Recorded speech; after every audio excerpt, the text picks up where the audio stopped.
കൈലൂൺ ഡിക്കാസോ പെർഫ്യൂംസിൻ്റെ കൈലൂൺ നമ്മളെ കയ്യിൽ കിട്ടിയിട്ടുണ്ട്. ഇതിൻ്റെ പ്രത്യേകത എന്ന് പറഞ്ഞാൽ ഫുൾ പ്രത്യേകതകളേ ഉള്ളൂ. പാക്കേജിങ് ഉണ്ടല്ലോ, അതൊരു പൊളി സാധനം. അത് വരും നോക്കുക, ഇങ്ങനെ പൊന്തി വരും. വാവ്, ഇത്രത്തോളം യൂസ് ചെയ്തിട്ടുണ്ട് ഓൾറെഡി. ഇതിൻ്റെ സ്മെല്ല് എന്ന് പറഞ്ഞാൽ എൻ്റെ മോനെ, ഇതുവരെ ഇങ്ങനൊരു സാധനം ഞാൻ മണത്തിട്ടില്ല. വേറെ ആരോ മണത്തിട്ടുണ്ട്. നല്ല സ്ട്രോങ് ആണ് കേട്ടോ സാധനം. കിഡിലോസ്കി ഐറ്റം മോനെ. ഒരു ദിവസം, അതായത് ഇന്നലെ ഞാനിത് യൂസ് ചെയ്ത്, ഇന്നും യൂസ് ചെയ്തു. ഇന്നലെ ഞായറാഴ്ച, ഇന്നലെ എനിക്ക് 2 കോംപ്ലിമെൻ്റാണ് ഇതിന് കിട്ടിയത്.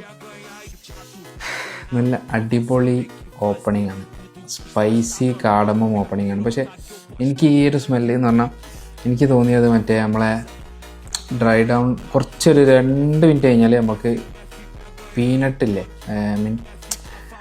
പീനട്ടിൻ്റെ മുട്ടായി കിട്ടുമല്ലോ, നമ്മളെ കോഴിക്കോട് സ്റ്റാറിലൊക്കെ കിട്ടുമല്ലോ, ഒരു ചെറിയ സ്ക്വയറിലുള്ള ആ സാധനത്തിൻ്റെ സ്മെല്ല് എനിക്ക് കിട്ടുന്നുണ്ട്. പിന്നെ അത് നല്ല ഒരു ഏലക്കായ ഇട്ട ചായ, ചായൻ്റെ നോട്ട് ഇതിലില്ല, ഏലക്കായ ഇട്ട ചായ, പിന്നെ ലെതർ, ലൈറ്റായിട്ട് ഊതൊക്കെ ആയിട്ടുള്ളൊരു അടിപൊളി സ്മെല്ല് എന്ന് പറയാൻ കാരണം എന്ന് വെച്ചാൽ വേറെ എവിടെ ഇത് ഞാൻ മണത്തിട്ടില്ല.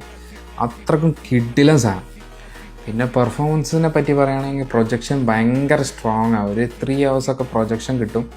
ലാസ്റ്റിങ് സ്കിന്നിൽ എനിക്കൊരു 10-12 മണിക്കൂർ കിട്ടിയിട്ടുണ്ട്. പിന്നെ ക്ലോത്ത്സിൽ ദിവസങ്ങളോളം കിട്ടിയിട്ടുണ്ട്. ഇത് പൊളി സാധനം. എനിക്ക് ഭയങ്കര ഇഷ്ടമായി സ്മെല്ല് കേട്ടോ.